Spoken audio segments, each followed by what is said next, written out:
Urea मिळत नाही, मग ही 3 खते शेतकऱ्यांसाठी सोन्यासारखी आहेत. संपूर्ण माहिती आपण या व्हिडिओच्या माध्यमातून जाणून घेणार आहोत. नमस्कार शेतकरी बांधवांनो, सध्या अनेक भागांमध्ये युरिया खताची मोठी टंचाई निर्माण झाली आहे. अनेक शेतकरी दुकानासमोर रांगेत उभे आहेत, तरीही त्यांना युरिया मिळत नाही.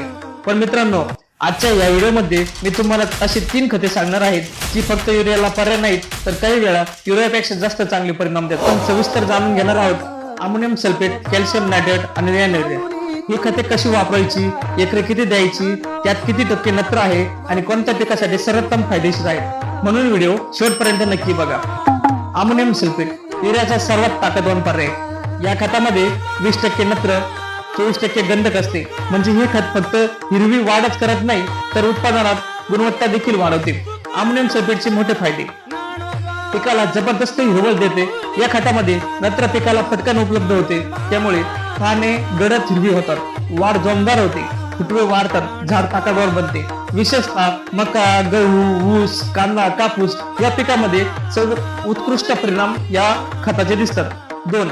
गंधकामुळे उत्पादनाची क्वालिटी वाढते. आज अनेक जमिनीतील गंधकाची कमतरता कमी झालेली आहे. गंधकामुळे सोयाबीन मध्ये तेलाचे प्रमाण वाढते, कांद्याला चमक येते, दाणे भरपूर होतात, पिकाची गुणवत्ता सुधारते. सर्वात महत्वाचे म्हणजे युरिया सारखे नत्र उडून जात नाही. साधा युरिया टाकल्यानंतर त्यातील बराच नत्र हवेत उडून जातो, पण अमोनियम सल्फेट जमिनीत जास्त काळ टिकते, हळू उपलब्ध होते, पिकाला सतत अन्न पुरवठा करते.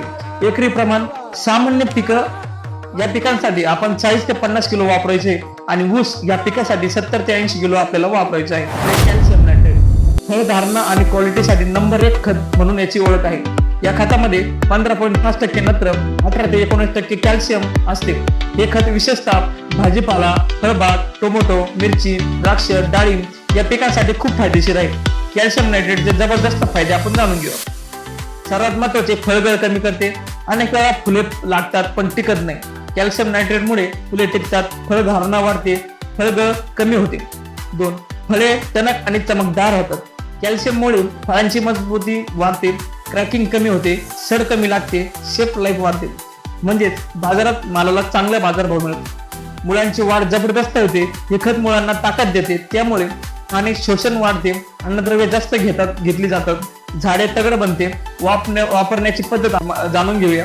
फवारणीसाठी 5 ग्रॅम प्रति लिटर साठी वापरायचे आणि ड्रिप द्वारेसाठी आपल्याला 25 किलो प्रति एकरासाठी वापरायचे. नॅनो युरिया भविष्यातील स्मार्ट खत म्हणून या खताची ओळख असणार आहे. 4% नत्र यामध्ये असते, पण हे नत्र हे नॅनो तंत्रज्ञानामुळे अतिशय प्रभावी असते. नॅनो युरियाचे मोठे फायदे आपण जाणून घेऊया. पहिला फायदा, कमी खर्चात जास्त फायदा आपल्याला या खतामुळे मिळतो. फक्त 500 ml ची बाटली आणि परिणाम जवळपास 1 बॅग युरिया इतका, म्हणून वाहतूक कमी, मजुरी कमी, खर्च कमी. 2 नंबरचा फायदा आहे पानामधून थेट शोषण. साधा युरिया जमिनीत टाकावा लागतो, तर नॅनो युरिया थेट पानावर फवारतात, लगेच शोषला जातो, झटपट परिणाम दिसतो. तिसरा फायदा, खताचा अपव्यय कमी. साध्या युरियामधील बऱ्याच नत्र हवेत उडतो, पाण्यात वाहून जातो, पण नॅनो युरियामधला नत्र उपयोग क्षमता जास्त असते, पर्यावरणाचे नुकसान कमी होते.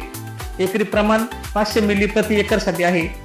फवारणीची वेळ, पहिली फवारणी 30 ते 35 दिवसांनी, दुसरी फवारणी 45 दिवसांनी. आता सर्वात महत्वाचा प्रश्न, युरिया ऐवजी कोणते खत वापरावे? जर हिरवी वाढ हवी असेल तर अमोनियम सल्फेट, फळधारणा आणि क्वालिटी हवी असेल तर कॅल्शियम नायट्रेट, कमी खर्चात स्मार्ट पर्याय हवा असेल तर नॅनो युरिया.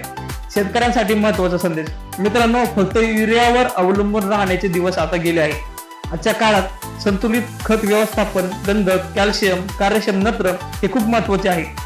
योग्य खत, योग्य प्रमाण आणि योग्य वेळ ही जास्त उत्पन्नाची खरी गुलकिल्ली म्हणून ओळखली जाते.